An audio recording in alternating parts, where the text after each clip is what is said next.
Well, welcome back to another episode of Parker's Pensies. This is a podcast dedicated to exploring thoughts in philosophy, theology, nature, and life. I love thinking about cool stuff, so come think with me. Where are all the aliens, and what happens if we ever find them? Specifically, what happens to my Christian faith if we discover aliens? Now, in case you haven't noticed, aliens are back. Aliens have never really been out of the popular discussion, but the topic has waxed and waned for years and years and years. And right now, the alien conversation is waxing. Now, I bet many of you have UFO stories. I mean, I personally have seen what I think were UFOs on at least 3 different occasions and never by myself. So I saw one with my mom. I saw 2 more with friends who also thought they saw UFOs. I'm sure a lot of you have similar stories, but like me, I bet a lot of you have just kind of got on with your life. Right, yeah, maybe there's some kind of aliens out there, but I still have to go study, I still have to go eat, I still got to do stuff. So yeah, that was weird, but whatever. Recently, though, this conversation has moved from, yeah, I mean, maybe there are aliens, to when will these aliens more fully reveal themselves to us? When will we get incontrovertible evidence of them? And so at least in the circles I run in and the people I listen to, the conversation has gone from I don't really believe in them, or I might, to when are they going to reveal themselves? When are they going to show us more? They exist, and when are they going to let us know for sure? I think this big shift in our collective credulity, our ability to believe something is credible, I think this shift has largely been due to the Joe Rogan experience. Yeah, like Joe Rogan's podcast has probably done more to shift our perspective than anything else, at least on UFOs. Another big contributing factor, at least lately, has been this recent government release of documents on UFOs, which probably would have set the internet on fire if we weren't already dealing with a billion things right now. But in these documents, we found this language of off-world vehicles not made on Earth, which is just vague enough to include vehicles maybe made in a space station, and maybe that's what they're getting at. But immediately we all think aliens, right? Like that means aliens, obviously. But this is still a live question. Are there really aliens out there? And if there are, where are they? How come they haven't made their existence plain to us yet? Like, why is this still a question? Why aren't we all just saying, oh, yeah, we know the aliens and my neighbor Bob is an alien? Why don't we know that yet? And this brings us to the Fermi Paradox. The Fermi Paradox can be boiled down to the title of theoretical physicist Stephen Webb's book, If the Universe is Teeming with Aliens, Where is Everybody? Now, if we're going to talk about the Fermi Paradox, we have to talk about Enrico Fermi. This guy has everything named after him. He's just a beast in physics, in science. Stephen Webb recounts just a couple of his accolades in his book. He says, Fermi was the first to propose a realistic model for explaining the origin of the high-energy particles that bombard Earth from space. This work was honored by the naming of NASA's satellite mission for investigating cosmic rays, the Fermi Gamma Ray Space Telescope. Indeed, Fermi's scientific achievements were so numerous that the Fermi Space Telescope is only the latest of a variety of things named after him. He got Fermi Lab in Batavia, Illinois, which is one of the world's leading centers for particle physics. The element with the atomic number 100, which was first synthesized in 1952 in a hydrogen bomb explosion, is actually called fermium.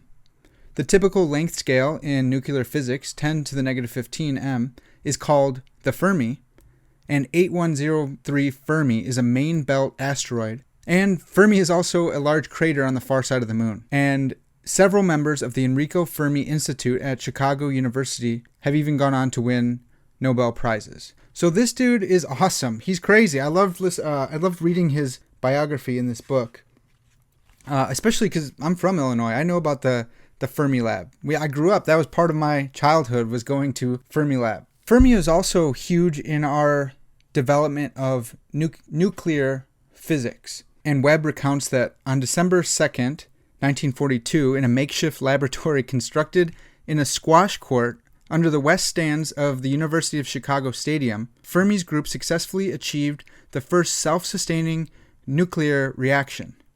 The reactor, or pile, consisted of slugs of purified uranium, about 6 tons in all, arranged within a matrix of graphite.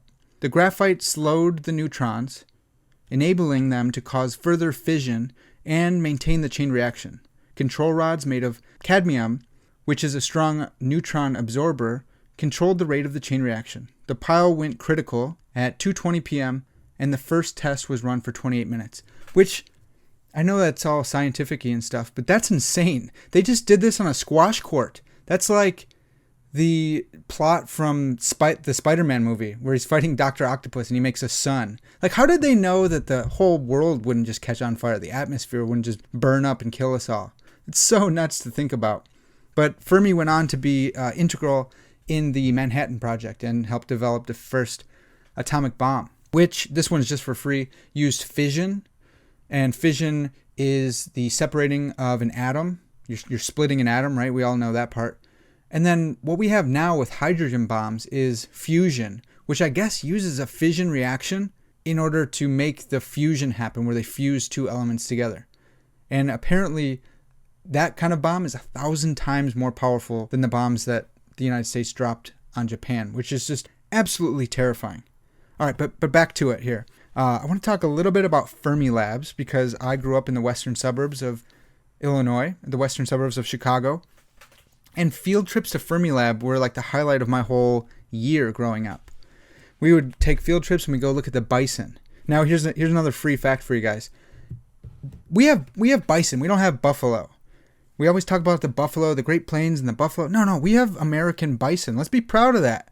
According to nationalzoo.edu, though the terms are often used interchangeably, buffalo and bison are distinct animals. Old world true buffalo, Cape buffalo and like water buffalo, they're native to Africa and Asia, but bison are found in North America and Europe. So let's work on that. We got bison. Let's own it and be proud of it. So why did Fermi Lab have bison? Growing up, my teachers always told us it was for conservation. They were helping right the wrongs of the early settlers who, maybe not that early, but once we got out to Illinois, which was considered the West back then, they're just killing buffalo wantonly, just driving trains through huge herds and destroying them. And so it's really nice to think, Fermi Lab is doing their part to bring the bison back. Yeah, that sounds great. Except one of my friends works at Fermi Lab, and I asked him about this. I was like, growing up, this is a really big deal to us. What do you think about the bison, man? What, isn't that cool that they're doing that?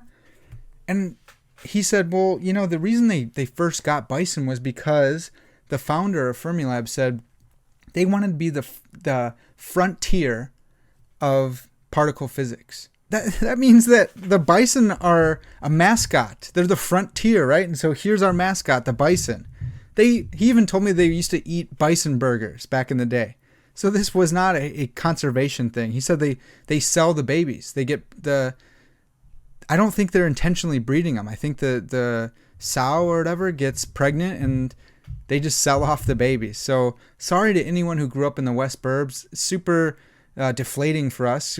We all thought that Batavia was going to be ground zero for repopulating the Great Plains with bison, but I don't think so, actually. But let's get back to it. Sorry, I keep going off.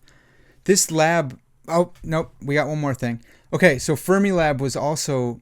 Apparently, I've heard this from several people. Fermi Lab is actually the inspiration for the show Stranger Things. It's like this weird government lab. I don't think Fermi Lab is government, but it's this weird lab in a small town in, kind of rural Midwest. And they're doing all sorts of crazy stuff. And I guess people used to think that way about Fermi Lab. Back in the 80s, they thought it was a scary place and they're doing weird stuff with dimensions and all this kind of stuff. So I thought that was another little interesting tidbit for you. But let's get back to the Fermi Paradox. Now, throughout this podcast series, we've considered two famous paradoxes so far. We've looked at the omnipotence paradox, or the paradox of the stone. That was when we considered the question, could God make a dog too big for him to walk? And then the other paradox we've looked at is the liar paradox, where someone says, the sentence that I'm now saying is a lie. And so when we considered those paradoxes, we took James Anderson's definition of paradox from his book, Paradox in Christian Theology. And just to recount that, Anderson says that a paradox is synonymous with an apparent contradiction. He goes on to explain that a paradox thus amounts to a set of claims which, taken in conjunction, appear to be logically inconsistent. And then finally, he notes that according to this definition, paradoxicality, which is a fun word, paradoxicality does not entail logical inconsistency per se, but merely the appearance of logical inconsistency. And then Stephen Webb explains that a paradox arises when you begin with a set of seemingly self-evident premises and then deduce a conclusion that undermines them. And then I thought, just to round it all out, let's go with a definition from Mark Sainsbury, who literally wrote the book on paradoxes. Every philosopher will point you to this book. He says, "This is what I understand by a paradox. An apparently unacceptable conclusion derived from apparently acceptable reasoning from apparently acceptable premises. Premises, one of the two." He goes on to say that appearances have to deceive, since the acceptable cannot lead by acceptable steps to the unacceptable. So generally, we have a choice. Either the conclusion is not really unacceptable, or else the starting point or the reasoning has some non-obvious flaw. And that's from his third edition of his book, Paradoxes. So now let's go to Fermi questions, because the Fermi Paradox is another in a long series of what have come to be known as Fermi questions. So I guess Fermi would just bombard his students with random questions to see if he could help them develop the kind of mind that he had, because this dude was a actual genius. And so he thought, I'm just going to throw questions at my students and just make them develop the same kind of reasoning patterns that I have. So I just want to quote at length from Stephen Webb. Webb says, "Fermi's colleagues were in awe of him for his uncanny ability to see straight to the heart of a physical problem and describe it in simple terms. They called him the Pope because he seemed infallible. Almost as impressive was the way he estimated the magnitude of an answer, often by doing complex calculations in his head. Fermi tried to inculcate this faculty in his students. He would demand of them, without warning, answers to seemingly unanswerable questions. How many grains of sand are there in the world's beaches? How far can a crow fly without stopping? How many atoms of Caesar's last breath do you inhale with each lungful of air?" Such Fermi questions, as they are now known, required students to draw upon their understandings of the world and their everyday experience and make rough approximations, rather than rely on bookwork or prior knowledge.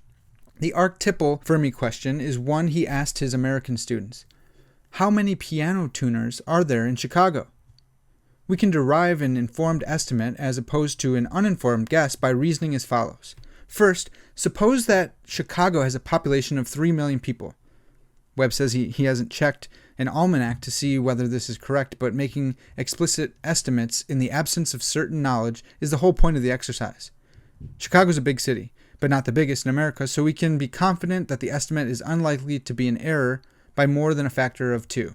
Since we have explicitly stated our assumption, we can revisit the calculation at a later date and revise the answer in light of improved data. Second, assume that families, rather than individuals, own pianos, and ignore those pianos belonging to institutions such as schools, universities, or orchestras. Third, if we assume that a typical family contains 5 members, then our estimate is that there are 600,000 families in Chicago. We know that not every family owns a piano. Our fourth assumption is that 1 family in 20 owns a piano. We thus estimate there are 30,000 pianos in Chicago. Now ask the question, how many tunings would 30,000 pianos require in 1 year? Our fifth assumption is that a typical piano will require tuning once per year. So 30,000 piano tunings take place in Chicago each year. Assumption 6, a piano tuner can tune 2 pianos per day and works on 200 days in a year. An individual piano tuner therefore tunes 400 instruments in 1 year. In order to accommodate the total number of tunings required, Chicago must be home to 30,000 divided by 400, which equals 75 piano tuners. We want an estimate, not a precise figure, so finally we round this number up to an even 100. So that's the kind of thing that Fermi would put on his students. Just toss out this crazy question, which is a Fermi question, and then they were expected to reason inductively to a rough approximation, which I think is pretty awesome. It's wild. I'm glad I didn't have professors who did that. I hate math, but it's really great. This brings us to the Fermi Paradox. And people have said that the Fermi Paradox actually didn't come from Fermi, it was someone else at a later date, or it was over here, it was over there. Webb says that it was actually individually discovered at least 3 times, but that one of those times was in fact Fermi. So again, I'm going to quote from Webb at length here. Webb recounts that Fermi was at Los Alamos in the summer of 1950. One day he was chatting with Edward Teller and Herbert York as they walked over to Fuller Lodge for lunch. Their topic was the recent spate of flying saucer observations. Now Webb goes on to explain that the topic of their conversation was this really funny cartoon which made a connection between all these UFO sightings and the disappearance of a bunch of trash cans. And the cartoon showed a bunch of aliens leaving their saucer back on their home planet with a bunch of trash cans in their hand. So back to Webb, he says that Fermi remarked wryly that Dunn's cartoon was a reasonable theory because it accounted for 2 distinct phenomena, the disappearance of trash cans and the reports of flying saucers. After Fermi's joke, there followed a serious discussion about whether flying saucers could exceed the speed of light. Fermi asked Teller what he thought of the probability might be of obtaining evidence for superluminal travel by 1960. Fermi said that Teller's estimate of 1 in a million was too low because Fermi thought it was more like 1 in 10. The 4 of them sat down to lunch, and their discussion turned to more mundane topics. Then, in the middle of the conversation and out of the clear blue, Fermi asked, "Where is everybody?" And then his lunch partners, Teller and York, they both knew exactly what he was talking about, and thus the Fermi Paradox was born. Because given the kind of way that Fermi thinks, he's looking at all these different planets, and he's saying, well, there's this many planets in the solar system, there's this many planets in the galaxy, maybe we can estimate this many in the universe. There's got to be some habitable ones, so if we say this many are habitable, this many blah, blah, blah, going over all this math, scientific stuff that I don't know what I'm talking about, there should be this many aliens, and they should be more advanced than us because, given his naturalistic assumptions, they should have evolved much earlier than we did based on the size of the sun and stuff like that. Why haven't they contacted us yet? Where are all the aliens? I think it's so hilarious that this was a lunchtime story. But the universe should be teeming with aliens, and we should have been contacted by them by now. So why the silence? Where is everybody? The paradox went on to be formulated and formalized and motivated by 2 key premises, the Drake equation and the principle of mediocrity. Now, the Drake equation was developed by Frank Drake, and it's really complex, but I'm going to try and break it down because it's not so bad. The Drake equation goes like this. N equals R apostrophe F of P, N of E, F of 1, F of I, F of C times L.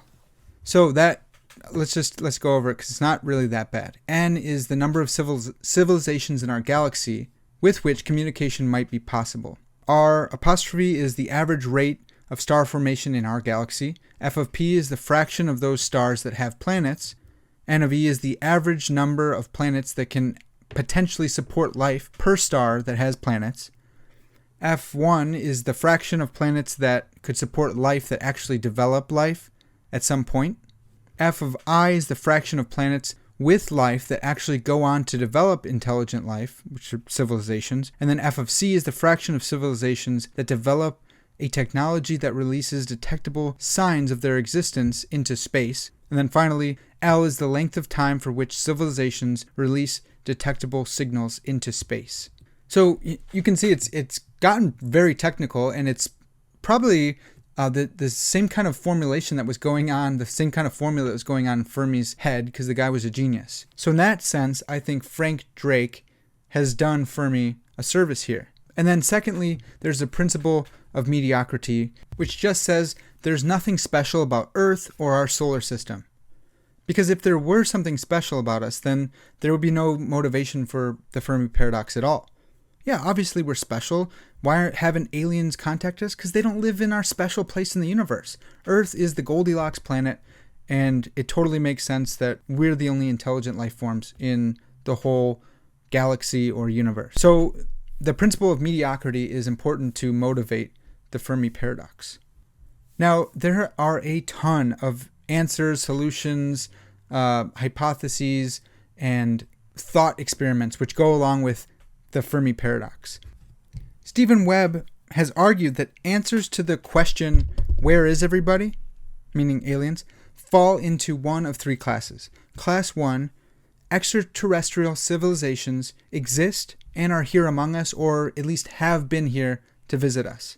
Class 2, extraterrestrial civilizations exist, but for some reason we've not yet discovered them or had contact with them, and we don't have evidence of their existence. And then Class 3, extraterrestrial civilizations do not exist, and humankind is alone in the universe, or at least in our galaxy. Okay, so there's the subtitle for Webb's book is 75 Solutions to the Fermi Paradox and the Problem of Extraterrestrial Life. So he goes over 75 different solutions, but he says they can be categorized into these three categories, right? So they exist and they have visited us, or they're among us right now.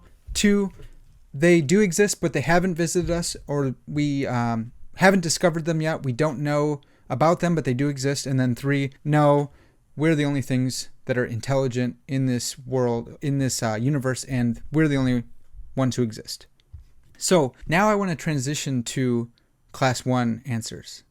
Like, what if Class 1 is true? What if aliens do exist and they have contacted us, or they live amongst us right now? Like, what if aliens exist? What does that do to us, to our belief systems? What if they're here or have been here and we can prove it? What then?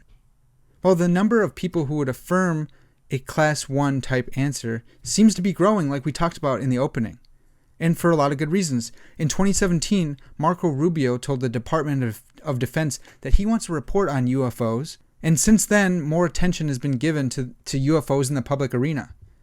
Like I said, Joe Rogan in his podcast has done a tremendous job of increasing our credulity in aliens. He's had Bob Lazar on, who, it's really interesting actually. He is someone who said that he's worked at Area 51, that he's worked on reverse engineering a UFO in order to understand it so that we could build it ourselves, that there's this weird anti-gravity component that allows them to do all the weird turns that we see them do in UFO videos. Someone else mentioned that his last name, it looks like Bob Laser, which would be a really funny made-up name. So they say, it's probably not his real name, right? And a lot of weird stuff that the government has done to Bob Lazar before.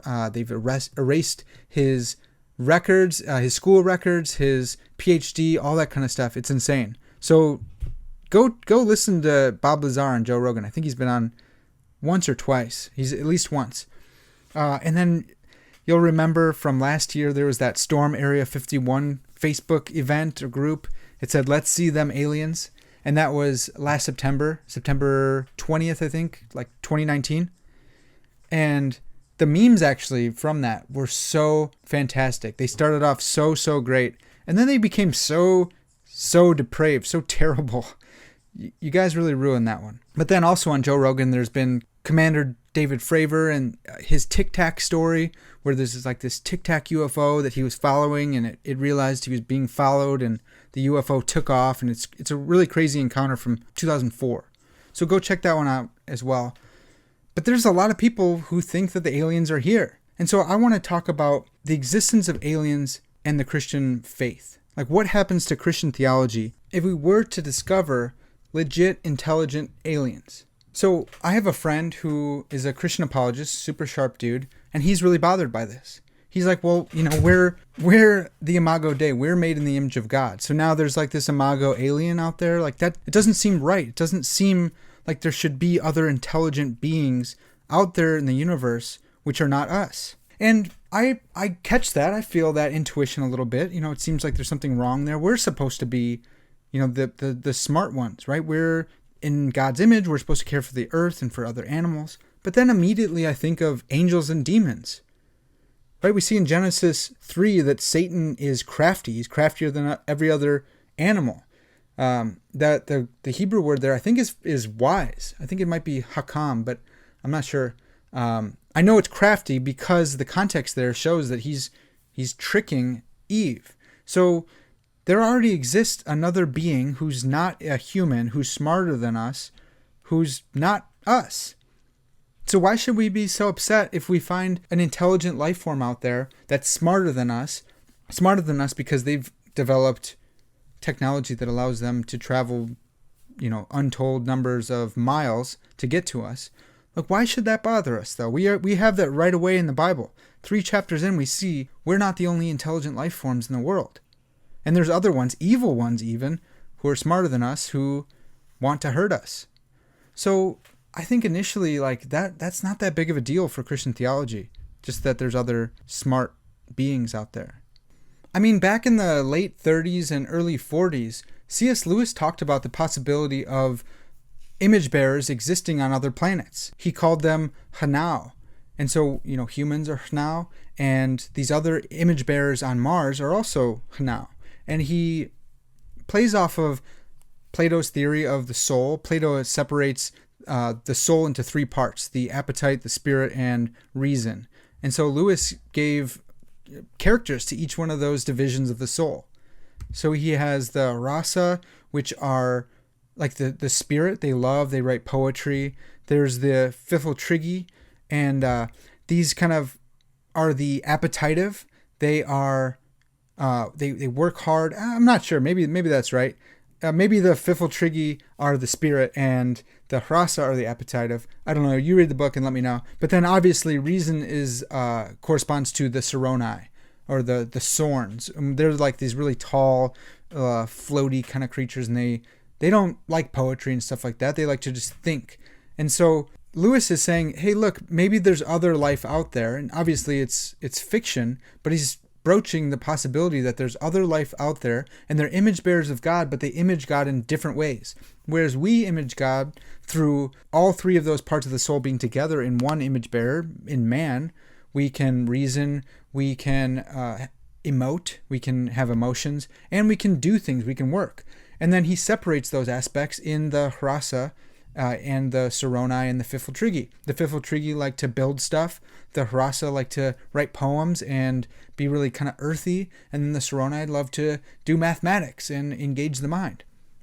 So Christian theologians have already been thinking about this. It shouldn't take us by surprise. But then again, what about the atonement? So Christians believe that Jesus atoned for our sins on the cross here, like 2020 years ago, something around there. What's the deal for aliens then? Did Christ's sacrifice here also count towards them?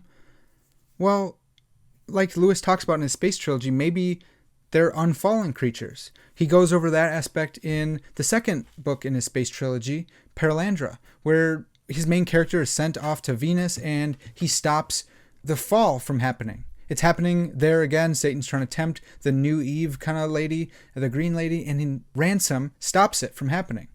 And so maybe that's the case. Maybe we're the only planet that's fallen. That's why he calls Earth, C.S. Lewis calls Earth the silent planet. We've fallen. We have sinned, and we don't communicate with the rest of the planets anymore. We're silent in that way. So maybe that's the case. Maybe we're the only ones who needed atonement, and so Jesus came here and he made atonement for us. But he didn't need to make atonement for aliens from Alpha Centauri because they perfectly obeyed God's will. That's one possibility. Another possibility, sticking with C.S. Lewis, is from his Chronicles of Narnia, where Aslan is, he's the Narnian Jesus, basically. In that kind of world where animals can talk, Lewis makes the point that he would come as a giant lion who can talk, right? Because it's kind of like this cartoony, whimsical world. Jesus could come as a lion. And so perhaps our atonement on earth was for us. Jesus became an image bearer like us, the ones who fell here. And perhaps he can make atonement for other aliens in the way they've fallen. And so that's another one, that incarnation and atonement happen on various planets that fall into sin, that need atonement for their sin. So actually the answer is in Lewis in both cases, whether they're fallen or whether they're unfallen. But what about this idea of panspermia?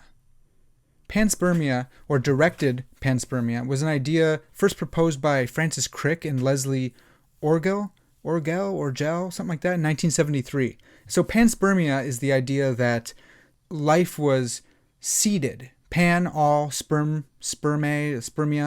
seed, right? So like this all seeding, that life happened on Earth because a comet hit us and seeded the whole planet with life forms, which then evolved into what we have now. Directed panspermia is the idea that maybe aliens are the ones who threw that asteroid with intelligent life or with biological life on it, which could then evolve.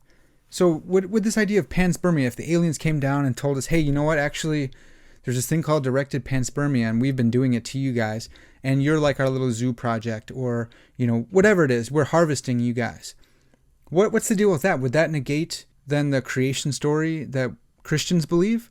Well, not really, because that's just a secondary means that God has used to seed this planet for life. So it says, in the beginning, God created the heavens and the earth in Genesis, and then he created man in his image. Well, some Christians think that theistic evolution is the way that God did that. And then this would just be adding another step into the theistic evolutionary schema, that before God directed evolution here, he directed these aliens to launch a asteroid, or whatever it is. It doesn't have to be an asteroid, but to seed Earth with the necessary components of biological life, which could then evolve into what we have now. I don't personally believe that, but if the aliens came and said that, then that's how we could account for that. God ordains the ends and the means. And so perhaps the means that he's ordained, which, I don't really think, but perhaps the means that he's ordained is using aliens to get the biological life started on Earth. Another point is, what about the theistic arguments? In philosophy of religion, there's been tons and tons of theistic arguments which argue for God's existence.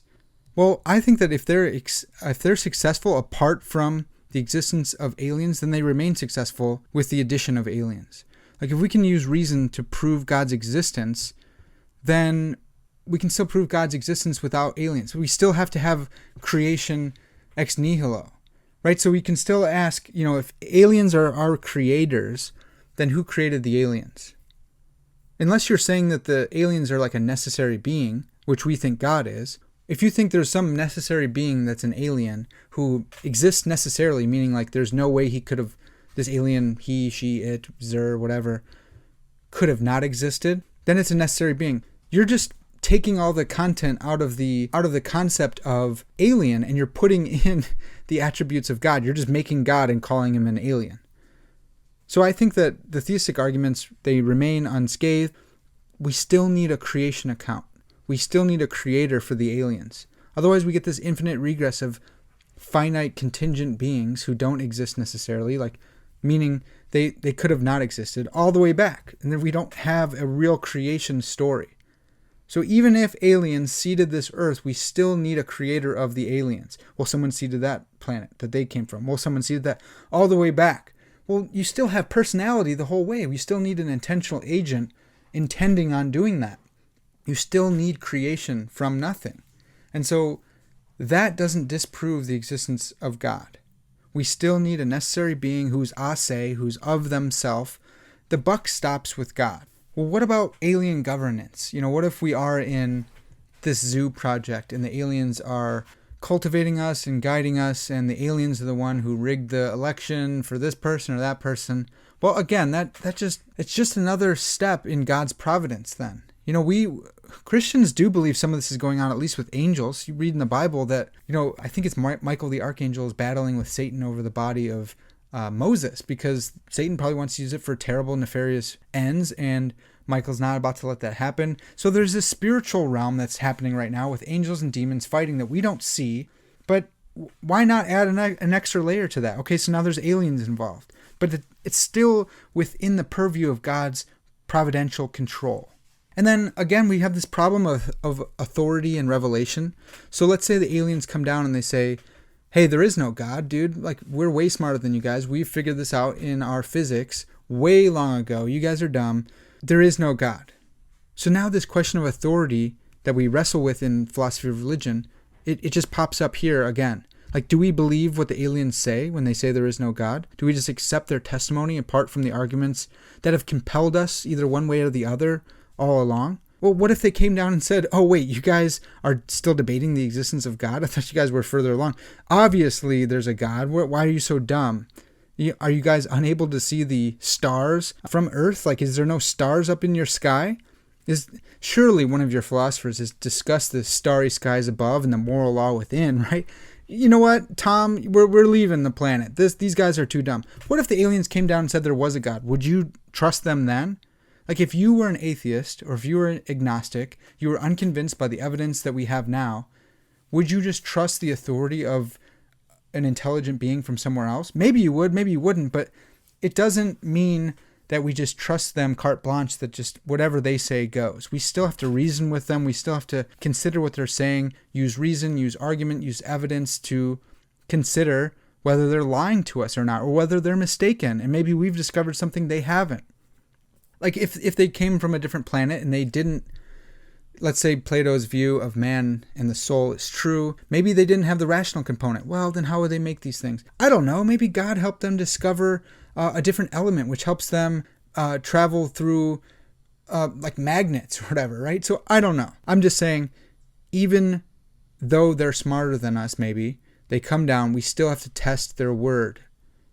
We have to see if it has the ring of truth. We have to use our reason in order to think through what they're saying. So that problem of authority is still there. We still have to trust or not trust their testimony based on evidence and reason and personal intuition and our prior commitments and our prior probabilities that we bring to analyzing facts and stats. We have to use logic. So it's not just what the aliens say goes.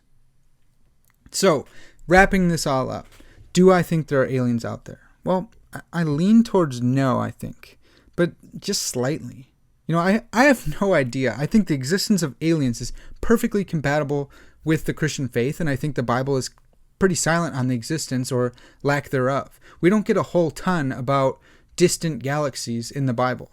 Could God, who's the storytelling God, who does have a whole nother layer of reality in the spiritual realm between, these battles between angels and demons going on, could a God who loves stories like that, who made us all with our own individual story, who he alone is able to see all of those, could that kind of God be telling a story on Alpha Centauri right now? Yeah, he could. I think that would be perfectly reasonable. A God who loves stories could have a bunch of stories going on right now. But also, if we're the only story in the whole galaxy, I think that's reasonable too. So I'm not really swayed one way or the other. So I think it's compatible, right? I think it's compatible that there are aliens out there and that the Christian faith is true. But I'm not super persuaded. I don't know. The stuff about the UFOs is pretty wild. I recommend you guys go and listen to the UFO stuff on Joe Rogan's podcast because it's pretty trippy actually. But if it turns out to be the case that they come down tomorrow and they say, hey, we are aliens, we've been here the whole time, blah, blah, blah, panspermia, directed panspermia, all that stuff, I don't think that messes with our Christian faith that much at all. So I'm willing to be wrong here. I'd love to hear your thoughts on it, whether you think they exist, whether you think the existence of aliens debunks Christianity, fits with Christianity. Let me know, because obviously this is something that I'm still thinking through myself. Well, we could talk about this way more, and perhaps someday we will, but for now, that's going to have to do it. If you like this episode, please share it with your friends. They need to hear about aliens and Christianity as well. This has been Parker's Pensies, and as always, all glory to God.